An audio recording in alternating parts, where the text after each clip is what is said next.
নমস্কার বন্ধুরা, মন্দিরে রান্নাঘরে সকলকে স্বাগত জানাই। আজকে বানাবো মুড়ি ঘন্ট রেসিপি। একদম কম সময়ে কম মশলায় দারুণ কিন্তু সুস্বাদু এই মুড়ি ঘন্ট রেসিপিটা। চলুন তাহলে দেখে নেওয়া যাক। এর জন্য আমি গোবিন্দভোগ চাল নিয়েছি। এই গোবিন্দভোগ চালটা যে বাটিতে নেব সেই বাটির ডবল কিন্তু জল নিতে হবে। তাই আপনারা যে পাত্র নেবেন সেই পাত্র মেপেই কিন্তু জল নেবেন। মাছের মাথাতে নুন আর হলুদ মাখিয়ে আর চালটাকে ভালো করে ধুয়ে আমি এই 10 মিনিটের মতন ভিজিয়ে রাখবো। এইবার একটা মশলা করে নেব। কড়াই গরম হয়ে গেলে তাতে 1 চামচের মতন জিরে, 1 চামচের মতন ধনে দিয়েছি, দারচিনি আর 2টো এলাচ আর লবঙ্গ আর 2টো শুকনো লঙ্কা আর দিয়েছি 2-3 টুকরো তেজপাতা দিয়ে ভালো করে শুকনো কড়াইতে এটা ভেজে আমি গুঁড়ো করে নেব। আর এটা কিন্তু একটু লো ফ্লেমে রেখেই কিন্তু ভাজতে হবে। ভেজে গুঁড়ো করে নিয়েছি, রেখে দেব। এবার কড়াইতে সর্ষের তেল গরম করে ডুমো করে কেটে রাখা আলু বেশ লবণ দিয়ে লাল লাল করে ভেজে আমি তুলে নেব। আলু ভাজা হয়ে গেছে, এবার আমি পাত্রে তুলে নেব। এইবার এই তেলে মাছের মাথাগুলো দিয়ে এপিঠ ওপিঠ লাল লাল করে ভেজে তুলে নেব। মুড়িঘণ্ট কিন্তু খেতে ভীষণই সুস্বাদু আর খুবই কম সময় কিন্তু দারুণ একটা রেসিপি। খেতেও কিন্তু অসাধারণ লাগে। একবার ট্রাই করবেন, আশা করব আপনাদের অনেক ভালো লাগবে। মাছের মাথা কিন্তু বেশ সময় ধরে লাল লাল করে ভেজে নিয়েছি, এবার তুলে নেব। এইবার এই তেলে আমি একটু ঘি দিয়ে দিয়েছি। যদি তেলটা বেশি থাকে তাহলে তেলটা একটু কমিয়ে তার সাথে একটু ঘি দিয়ে দেবেন, 1-2 চামচের মতন। তারপরে দিয়েছি গোটা জিরা, তেজপাতা আর গোটা গরম মশলা কিন্তু ফোড়ন দিতে হবে। দারচিনি, লবঙ্গ, এলাচ আমি ফোড়ন দিয়ে বেশ খানিকটা পেঁয়াজ কুচি দিয়ে দিয়েছি।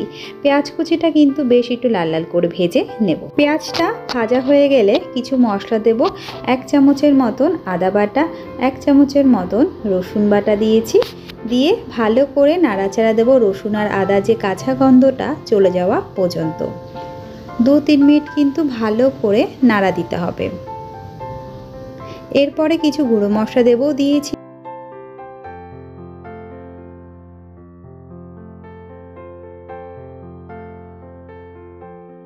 হলুদ পরিমাণ মতন, স্বাদ অনুসারে লবণও দিয়ে দিয়েছি। দিয়ে ভালো করে নাড়াচাড়া দেব। এবার দেব 1 চামচের মতন জিরের গুঁড়ো আর 1/2 চামচের মতন ধনের গুঁড়ো আর দিয়েছি কাশ্মীরি লঙ্কার গুঁড়ো সামান্য, 1/2 চামচের মতন কাশ্মীরি লঙ্কার গুঁড়ো আর একটু জল দিয়ে ভালো করে মশলাটা কিন্তু কষাতে হবে। জল দিয়ে নাড়াচাড়া করে আমি দিয়ে দেবো একটা টমেটো কুচি। টমেটো কুচি দিয়ে এই মশলার সাথে কিন্তু ভালো করে কষাবো যাতে টমেটোর কাঁচা গন্ধটা একদম চলে যায় আর টমেটোটাও বেশ নরম হয়ে যায়। নাড়াচাড়া দিয়ে ঢেকে দেব।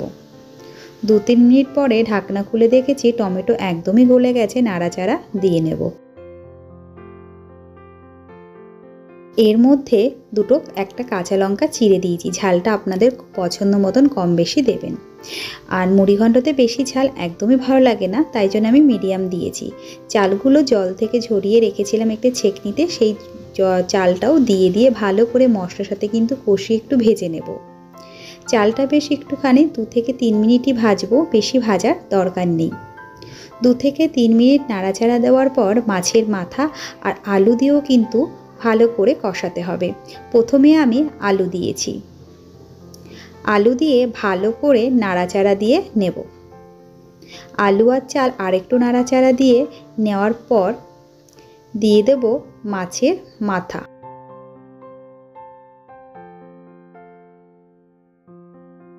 মাছের মাথা দিয়ে কিন্তু আরেকটু ভালো করে নাড়াচাড়া দিতে হবে। আর এই সময় কিন্তু গ্যাসটা একদম মিডিয়ামে রাখবেন। নাড়াচাড়া দেওয়ার পর যে ভাজা যে মশলাটা করে রেখেছিলাম গুঁড়ো করে, সেই মশলাটাও 2 চামচ দিয়ে আরেকটু নাড়াচাড়া দিয়ে নেব। দিয়ে যে বাটিটার কিন্তু আমি চাল নিয়েছিলাম সেই বাটিটার ডবল জল নেব। মানে 100 গ্রাম চাল নিলে আমি 200 গ্রাম জল নেব। সেই জলটা কিন্তু গরম করে নেব, আর সেই গরম জলটাই কিন্তু দিতে হবে। কেউ যদি এই মুড়িঘণ্টটা একটু ঝুরো ঝুরো খেতে চান তাহলে সমান জল দেবেন, মানে 100 গ্রাম চাল নিলে 200 গ্রাম জল দেবেন। আর কেউ যদি একটু মাখো মাখো রাখতে চান মুড়িঘণ্টটা তাহলে একটু বেশি জল দেবেন, 100 গ্রাম নিলে 250 গ্রাম জল দেবেন। গরম জল দিয়ে ঢাকনা দিয়ে ঢেকে মাঝখানে একটু ঢাকনা খুলে, মানে লবণ দিয়ে দিয়েছিলাম, ঢাকনা খুলে একটু চিনি দিয়ে আর একটু নাড়িয়ে চাড়িয়ে নিয়েছি। আবার ঢাকনা দিয়ে ঢেকে দিয়েছি। ঢাকার পর আবার কিছুক্ষণ পর ঢাকনা খুলে আর একটু নাড়াচাড়া দিয়ে নেব। বন্ধুরা, তোমাদের এরকম মুড়িঘণ্ট খেতে যদি ভালোবাসো অবশ্যই করে আমাকে কমেন্ট করে জানাবে বন্ধুরা কেমন হয়েছে। আর দিয়ে দেবো আরেকটু ভাজা মশলা আর ঘি আর গরম মশলা দিলে রেডি হয়ে যাবে আমার এই মুড়িঘণ্ট। অবশ্যই ট্রাই করবেন, আশা করব আপনাদের অনেক ভালো লাগবে। আর যারা নতুন বন্ধুরা অবশ্যই করে চ্যানেলটা সাবস্ক্রাইব করে রাখার অনুরোধ রইল। পাশে থাকা বেল আইকনটি অন করে দেবেন যাতে নতুন নতুন ভিডিও আপনারা চটজলদি পেয়ে যান। আর যদি রেসিপিগুলো ভালো লেগে থাকে তাহলে অবশ্যই করে কমেন্ট করে জানাবেন আপনাদের কেমন লাগলো। লাইক শেয়ার করতে কিন্তু ভুলবেন না। মুড়িঘণ্ট রেডি হয়ে গেছে, আর একটু মাখো মাখো রেখেছি, কেউ চাইলে একটু ঝুরো ঝুরোও রাখতে পারেন আপনাদের পছন্দ মতন। আর যদি রেসিপিগুলো ভালো লেগে থাকে তাহলে অবশ্যই করে আমাকে কমেন্ট করে জানাবেন। আবার দেখা হবে নেক্সট